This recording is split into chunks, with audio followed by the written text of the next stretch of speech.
కాంగ్రెస్ ప్రభుత్వానికి అభివృద్ధి సంక్షేమం రెండు కళ్ళు లాంటివని వాటిలో ఎక్కడా రాజీ పడబోమని పరిగి ఎమ్మెల్యే రామ్మోహన్ రెడ్డి అన్నారు. గతంలో పరిగి నియోజకవర్గానికి రావాల్సిన నిధులు రాకుండా కేసీఆర్ సర్కారు కుట్ర చేసిందని ఆరోపించారు. వైఎస్ఆర్ కిరణ్ కుమార్ రెడ్డి హయాంలో ప్రాజెక్టుల అనుమతులు తీసుకువస్తే కేసీఆర్ రీడిజైన్ పేరుతో పరిగికి అన్యాయం చేశారని అన్నారు. నియోజకవర్గ సమస్యలన్నింటినీ పరిష్కరిస్తామంటున్న రామ్మోహన్ రెడ్డితో మా ప్రతినిధి రాజు ఫేస్ టు ఫేస్. తెలంగాణలో మొదటిసారి కాంగ్రెస్ పార్టీ ప్రభుత్వం ఏర్పడింది. కొద్దిసేపటి క్రితమే శాసనసభ సభ్యులు ప్రమాణ స్వీకారం చేశారు. ప్రస్తుతం మనతో పాటు పరిగి ఎమ్మెల్యే రామ్మోహన్ రెడ్డి గారు ఉన్నారు. సార్, ఏ విధంగా అనిపిస్తుంది ఈ ప్రమాణ స్వీకారం? తొలిసారి కాంగ్రెస్ పార్టీ అధికారంలో వచ్చింది. చాలా సంతోషంగా ఉంది. ఎందుకంటే ఉద్యమకారులు, విద్యార్థులు ఎన్నో త్యాగాలు చేసి తెలంగాణ రాష్ట్రం గురించి ఎన్నో కలలు కన్నారు. తెలంగాణ రాష్ట్రం వస్తే మన తెలంగాణకు నీళ్ళు వస్తాయని, నిధులు వస్తాయని, ఉద్యోగాలు వస్తాయని ఎన్నో కలలు కంటే ఈ యొక్క బీఆర్ఎస్ పార్టీ పేరు మార్చుకోవడం, టీఆర్ఎస్ నుంచి పీఆర్ఎస్ అని పేరు మార్చుకోవడం తప్ప ఎక్కడ అభివృద్ధి లేదు.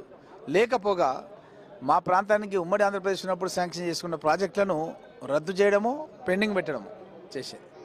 ప్రజలు దాన్ని గుర్తించే 10 ఏళ్ళు సమయం ఇచ్చారు, చేస్తారేమో అని. చేయనందుకే కాంగ్రెస్ పార్టీకి పట్టం కట్టారు. పరిగి నియోజకవర్గం నుంచి 24,043 ఓట్లతో నేను గెలిచినాను.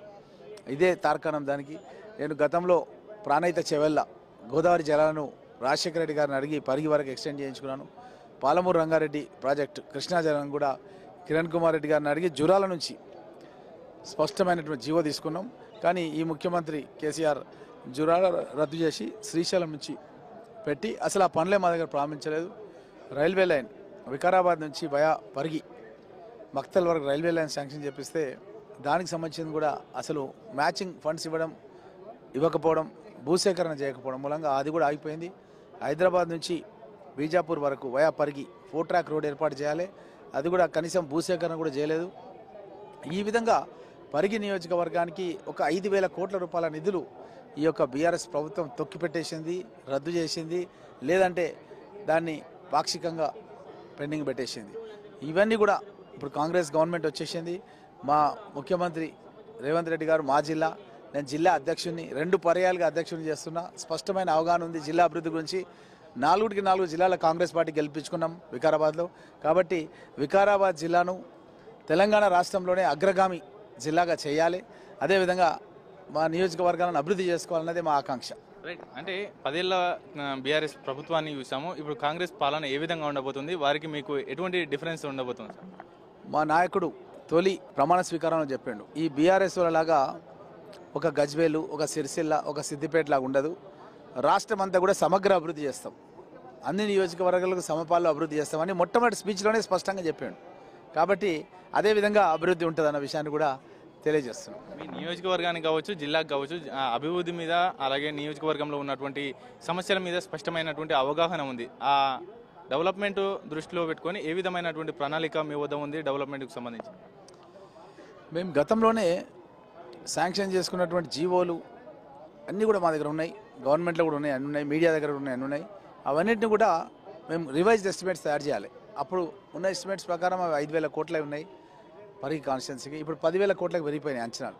ఇప్పుడు రివైజ్డ్ ఎస్టిమేట్స్ తయారు చేసి ప్రభుత్వం దృష్టికి తీసుకెళ్ళి అవన్నీ కూడా అమలు అయ్యేందుకు కృషి చేస్తాం. అంటే కొద్దిసేపటి క్రితమే మాజీ మంత్రి హరీష్ రావు మాట్లాడుతూ కూడా రైతు బంధు ఇప్పటివరకు ఇవ్వకుండా అడ్డుకుంది కాంగ్రెస్ పార్టీ. అలాగే 15,000 రూపాయలు ఎకరానికి ఇస్తామని చెప్పారు. అలాగే వడ్ల కొనుగోలుకు సంబంధించి ప్రతి క్వింటల్కు 500 బోనస్ ఇస్తామన్నారు. ఇప్పటివరకు వారు చేయలేదు. డిసెంబర్ 9వ తేదీన రైతు అకౌంట్లోకి, ఖాతాల్లోకి కూడా డబ్బు జమ చేస్తామని చెప్పారు.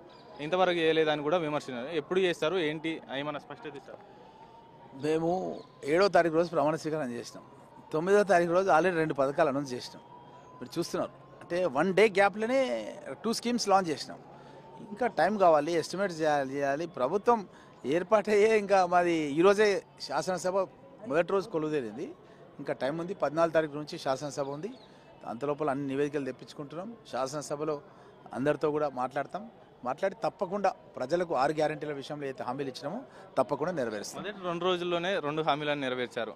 అంటే ప్రజలకు మరింత విశ్వాసం పెంచే దిశగా అడుగులు వేస్తాను. దీని గురించి ఏం చెప్తారు?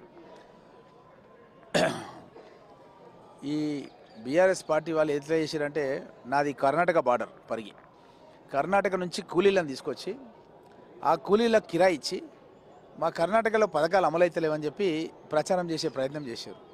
చేస్తే మాకున్న స్థానిక నాయకులు వీళ్ళంతా కూడా వాళ్ళని పట్టుకున్నారు. వాళ్ళని పట్టుకొని మీరు రైతులైతే మీ పాస్బుక్లు చూపెట్టండి, వెళ్దాం, మన బార్డరే కదా, స్టేడియం ఇవన్నీ మాకు దగ్గరలో ఉన్నాయి, మేమే తీసుకెళ్తాం, చూపెట్టండి మీ పొలాలు అంటే వాళ్ళు మేము రైతులం కాదు, 300 రూపాయలు కూలి ఇస్తామంటే మేము వచ్చినామని చెప్పారు. ఇది బీఆర్ఎస్ నాయకులు చేస్తున్నటువంటి పని. Thank you so much sir. ఇది పరిగి ఎమ్మెల్యే రామ్మోహన్ రెడ్డి చెప్తున్నటువంటి సిచ్యువేషన్. పూర్తిగా అవగాహన ఉంది నియోజకవర్గ అభివృద్ధికి సంబంధించి.